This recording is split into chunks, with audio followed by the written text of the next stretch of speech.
లోభం అలాగే క్రోధం ఈ రెండింటికి ఎంతో గాఢమైన సంబంధం ఉంది. అసలు నేను ఏం చెప్తున్నానా అని మీరు అనుకుంటూ ఉండొచ్చు. అర్థం చేసుకోవడానికి ప్రయత్నించండి. జీవితంలో మనం ఒక వస్తువుని పొందాలనుకుంటాం, దాన్ని ఇష్టపడతాం. ఇక ఆ వస్తువు మన దగ్గరికి వచ్చినప్పుడు మనతో పాటే ఉండిపోవాలని మనం అనుకుంటూ ఉంటాం. మనం దాన్ని జాగ్రత్తగా దాచిపెట్టుకోవాలని ప్రయత్నిస్తూ ఉంటాం. లోభం వచ్చేస్తుంది. ఇక ఎప్పుడైతే దాన్ని జాగ్రత్తగా దాచుకోలేకపోతామో, ఆ వస్తువు మన నుంచి దూరంగా వెళ్ళిపోతుందో అప్పుడు ఇదే లోభం క్రోధంగా మారిపోతుంది.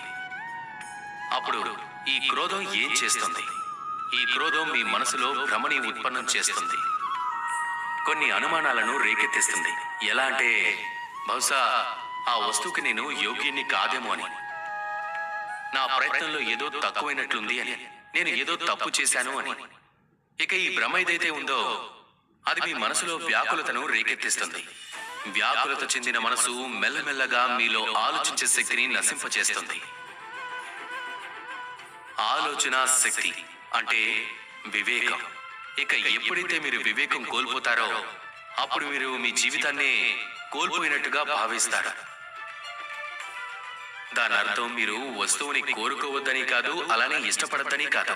తప్పకుండా కోరుకోండి, అలాగే ఏది పొందాలనుకుంటే దాన్ని పొందండి.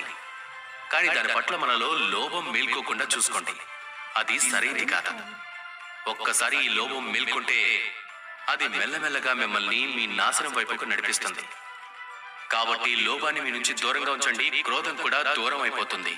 రండి, నాతో ప్రేమగా చెప్పండి, రాధా కృష్ణ.